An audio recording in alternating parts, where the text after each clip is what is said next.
I'm Nicole, the only financial expert you don't need a dictionary to understand. It's time for some money rehab.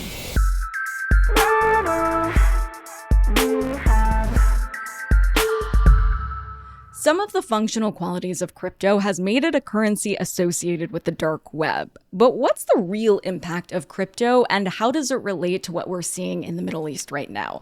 To help me untangle this web, I'm talking to Ari Redbord, who is the global head of policy at TRM Labs. It's a blockchain intelligence company.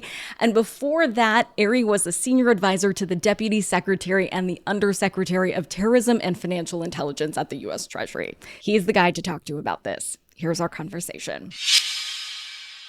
Ari Redbord, welcome to Money Rehab. Hey, thank you so much for having me. I'm really looking forward to the conversation. On the show, we've been talking, Ari, a lot about the money trail of terror and how Hamas got the funding for the terrorist attacks in Israel on October 7th. Then we traced the aid to Gaza. It gets routed into nefarious deeds by Hamas. But there's a whole other money trail that we really need to follow, the trail of crypto. So let's talk big picture for a second for our listeners. What is the role that cryptocurrency really plays in terror financing? Yeah, first and foremost, it's really important in any conversation in terms of crypto and terror financing is to start with, it is not the preferred method of fundraising for terrorist organizations. Look, I think that crypto is a small piece of a much larger sort of terror financing picture. That starts with nation state sponsors like Iran, some of the aid that you're talking about going into the hands of Hamas for this type of malign activity. They have a diaspora of individual donors all over the world who are helping fundraise. They're using charitable organizations or so-called charities to raise funds. So we're talking to the tune of hundreds of millions of dollars raised in other ways, and a much, much smaller amount raised in cryptocurrency. I will say that Hamas was an early adopter, though, of using crypto to raise funds. We saw Hamas soliciting funds in crypto really back in 2019, first on Telegram channels, and then eventually creating website infrastructure to start to raise funds in crypto. So there certainly has been a move and an interest in the digital world, but to be very clear, it is a tiny part of a much larger terror financing puzzle. Like how tiny? Yeah. So I'd say, look, over the course of time, we have seen a number of different types of entities raising money for Hamas, to include official channels. So I mentioned 2019. In 2020, the U.S. Department of Justice seized about 150 cryptocurrency addresses associated with Hamas and actually took down those websites, that fundraising infrastructure. And then over the last 2 years, you've seen Israeli authorities, including just this morning, seize hundreds of addresses associated with Hamas. So there's a number of different channels, from the official Hamas channels to more of what we've seen in the last 2 weeks, which I would call much more sort of supporters of Hamas. But to kind of give you some sort of baseline, the last time we saw sort of an uptick in violence, we saw an uptick in fundraising to the tune of about $400,000 within the course of, a week or so around the violence. Over the course of the last 2 weeks, we've seen significantly less. We're talking in the tens of thousands, not in the sort of millions that have been reported even over the last couple of weeks. So I would say much, much smaller amounts. Right now, we're seeing in the thousands, tens of thousands, as opposed to the 100 million a year that comes from Iran, for example. So you said that Hamas is one of the most sophisticated, though, crypto users in terror finance. Why? We saw them move to the digital space relatively early. And it's because, look, terror financiers, like any other type of illicit actors, are going to do anything and look to any source to raise funds. And the reality in crypto is the promise of this technology is cross-border value transfer at the speed of the internet, right? Outside of traditional financial institutions and also sort of nation state actors. So if you are a terror organization that's trying to get funds from a sanctioned entity, you are looking to move those funds outside the traditional financial system.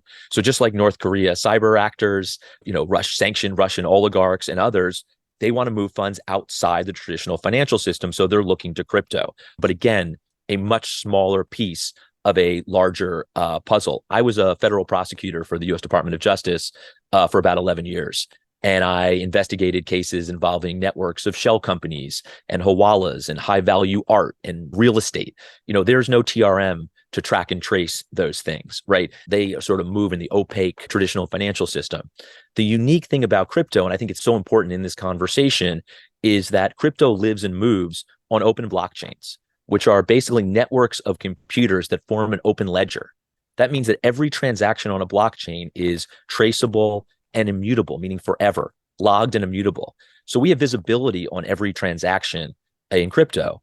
And what we've seen over the last several years, particularly in the terror financing space, is some very successful investigations by US authorities, by Israeli authorities, to track and trace and ultimately seize these funds in ways that we never could in the traditional space. In fact, in April 2023, just this year, Hamas came out and said, hey, we're actually going to stop raising funds in Bitcoin because US and Israeli authorities are targeting our supporters because of this transparency of the blockchain. Now, are they doing that? Maybe, maybe not, but we have not seen a lot of official Hamas activity since the war began, which is a data point at least. You mentioned hawalas. We talked about this really briefly in our episode with Moshe Wanunu at the start of the terror attacks. Can you explain what those are in layman's terms? No, I've always been fascinated. It's really simple. I mean, look, they're money exchangers, right? And they go back, years and years in terms of like playing that role of middleman in financial transactions. One of the real challenges for not just terror financiers, but any type of illicit actor who's trying to move funds in crypto is the reality is you can't use crypto to buy things in a meaningful way, legitimate things, diapers, right? But also missiles and guns. So you need to convert those funds to more usable traditional currencies, meaning you need to find on and off ramps. Those on and off ramps tend to be exchanges. And the large exchanges, the Binances, the Coinbases, they have robust compliance controls. They use tools like TRM to make sure that they're monitoring transactions, that they're screening wallets, that they're making sure that they're not engaging with a terrorist financier. So terrorists, just like every other type of illicit actor, is looking for non-compliant on and off ramps. And there are these crypto hawalas, for lack of a better description. They are sort of middleman brokers that are out there. And that is where we're seeing law enforcement also really target today. In the Ukraine-Russia sanctions context, we've seen the US Treasury Department and others go after those types of non-compliant exchanges in Russia. So Chadex and Garantex and Bitslotto, and there's other names. We just saw last week Treasury do the same thing in the Hamas context, and that is sanction Buycash, which is a Gaza-based, what I'd call crypto hawala. So you see basically a couple things. One, you see better compliance at the large exchanges, which is having some success, but you're also seeing authorities target the non-compliant pieces of the ecosystem. There's been a lot of talk about crypto specifically for anyone who needs a refresher, that there's this expectation of anonymity with crypto, which is why some experts say terrorists seek out crypto, which makes sense, right? To what extent is the anonymity real? Obviously, seizures happen. Yeah, so just by way of like really quick background, so what we do at TRM is we're a blockchain intelligence company. And what we do is we take that raw blockchain data, the alphanumeric address, and we layer it with threat intelligence. So what we're thinking about as anonymity is not really that, it's pseudonymity, right? It's we can associate a certain type of threat category with a wallet address. So we see Hamas raising funds on a Telegram channel, right? They put that Bitcoin address out there or another address. We label that address in our tool, terror financing, which allows Israeli authorities, which allows the Department of Justice, the FBI, to see that and then track and trace funds in and out of that tool. So it is certainly not anonymous, right? Law enforcement is able to track and trace funds on an entirely open ledger, right? You don't have to sort of unravel complex networks anymore. You follow funds on a blockchain. Where we lose visibility is essentially where we've always lost visibility. Sort of these, when you move funds off chain, when you convert them to dollars or euros. And I think that's still the challenge. But the reality is we see law enforcement having a lot of success tracking and tracing funds in crypto. But how does it happen? Like, what's the coordination that needs to happen with that intelligence community when crypto accounts have supposedly been lauded as being decentralized and impenetrable? Like, these crypto bros say that all the time. Yeah, look, it's interesting. I think the paradox of crypto and money laundering, if you will, is that there's this promise that you can now move larger amounts of funds cross-border faster than ever before. But that's also attractive to illicit actors. But the reality is, in this decentralized financial system where you're not relying on intermediaries, where transactions are happening on an open ledger, law enforcement and regulators and compliance professionals at exchanges, at even DeFi protocols, right, are using tools like TRM, blockchain analytics tools, to track and trace the flow of funds to build investigations. Ultimately, in order to identify an individual, to say that we know that that's Nicole's cryptocurrency address, that means you need to serve a subpoena on Binance or Coinbase or an exchange that has that customer information.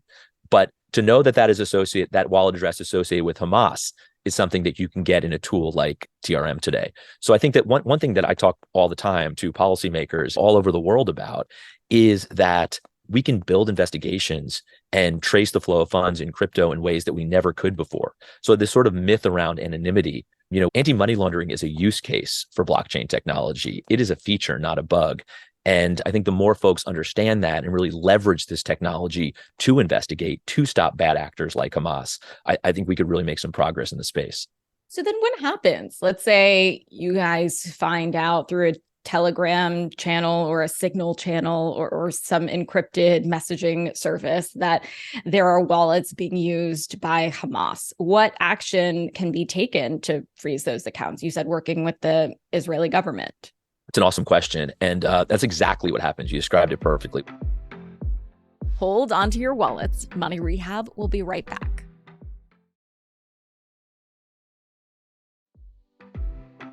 And now for some more Money Rehab.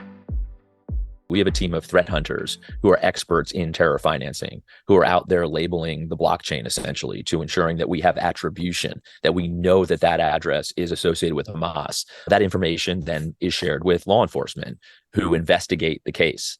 So for example, in 2020, when the Department of Justice in the United States with the FBI and IRS criminal investigations and others were investigating not just Hamas at the time, it was Al-Qaeda and ISIS and other terrorist organizations. What they were able to do is they were able to take those addresses and trace out and build networks, ultimately then not just seizing the addresses and the funds, but were also able to take over the websites that these terrorist financiers were using. And I think one super underreported part of that story when DOJ took down those terror networks is that the FBI and IRS, they actually took over those websites and were continuing to collect funds from Hamas supporters even after they seized the wallets. So there's a lot of tools that law enforcement has at their disposal. Israeli authorities seized a number of other addresses that were associated with Hamas. So they're using tools to seize back funds and then also target supporters who are raising funds. So I think there's lots of things that law enforcement can do, and they do have more visibility now than they ever did before. So there's this idea that you can do illegal shit with crypto, basically, but that's not the case. Like the government can go in and shut down these wallets. I think there's some disconnect there.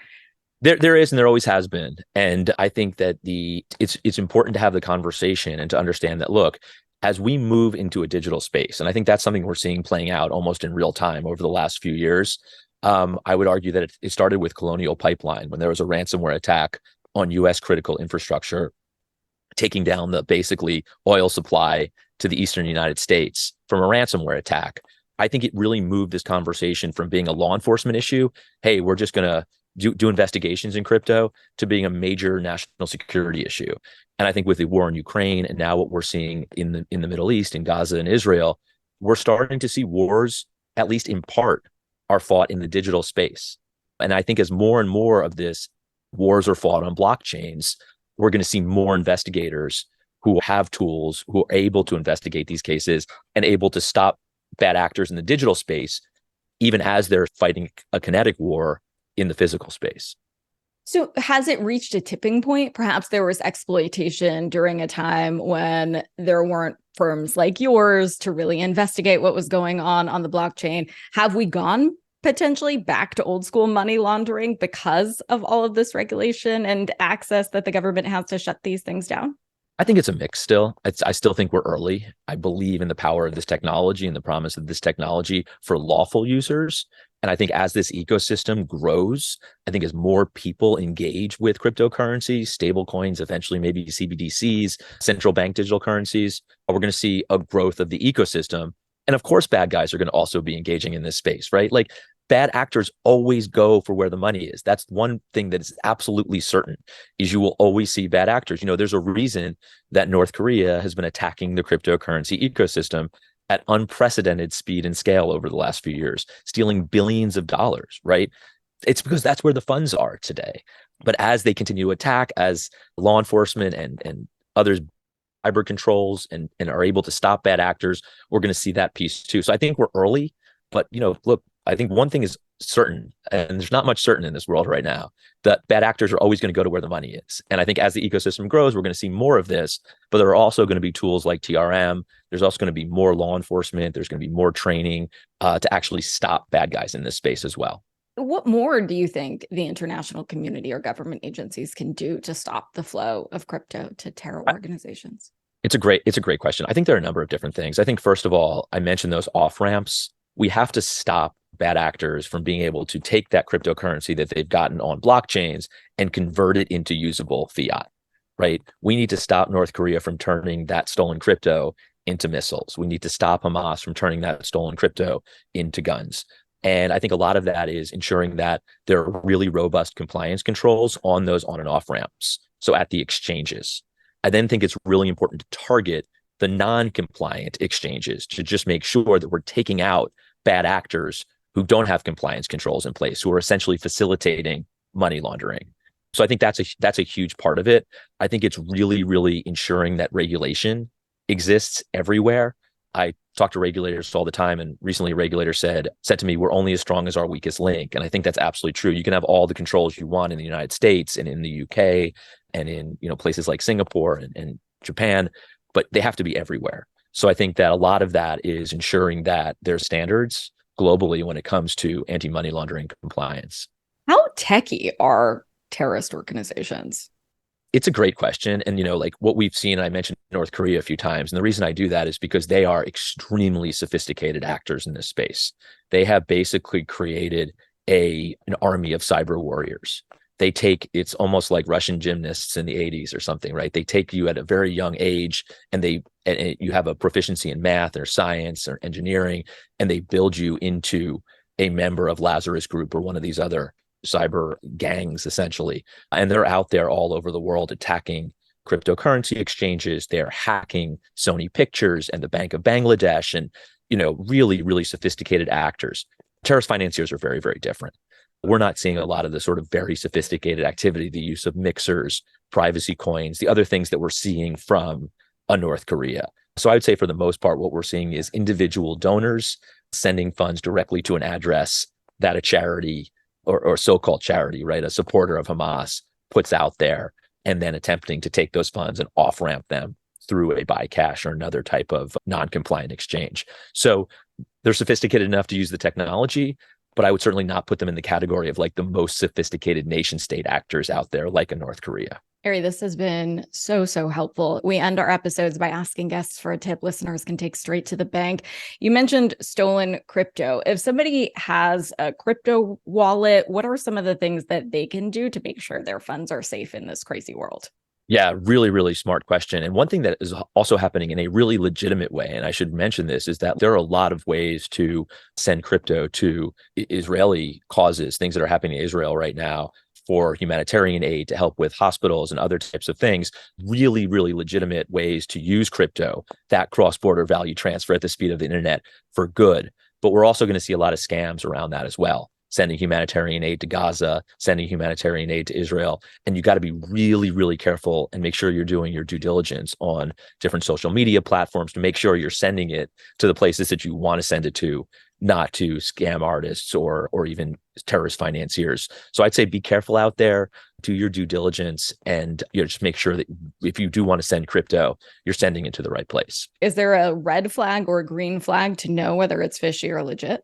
There absolutely are, and there are so many. One just sort of like plug is there's an open source site called chainabuse.com where people are actually able to report scams and fraud. Think of it as like a Waze for crypto scams and fraud.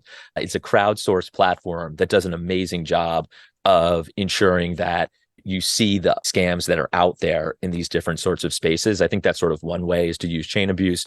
And I think another way is just like, some of these things just are much more obvious if you just do a little digging. Don't just rely on Twitter, right? Like, go to a website. What does that website look like? Does it look like something that you want to engage with from a retail shopping perspective, right? Or does it look like something much different that you wouldn't want to send your money to? So I think a lot of it is just sort of like having a sense of what's out there, but just don't go through these social media platforms. Go see the website, go see how they're selling themselves. So I think that some of this becomes pretty intuitive, but you got to like dig a little deeper than just like that immediate reaction that like, hey, I want to give to this. Money Rehab is a production of Money News Network. I'm your host, Nicole Lappin. Money Rehab's executive producer is Morgan Lavoie. Our researcher is Emily Holmes. Do you need some money rehab? And let's be honest, we all do. So email us your money questions, moneyrehab@moneynewsnetwork.com, to potentially have your questions answered on the show, or even have a one-on-one intervention with me. And follow us on Instagram @moneynews and TikTok @moneynewsnetwork for exclusive video content. And lastly, thank you. No, seriously, thank you. Thank you for listening and for investing in yourself, which is the most important investment you can make.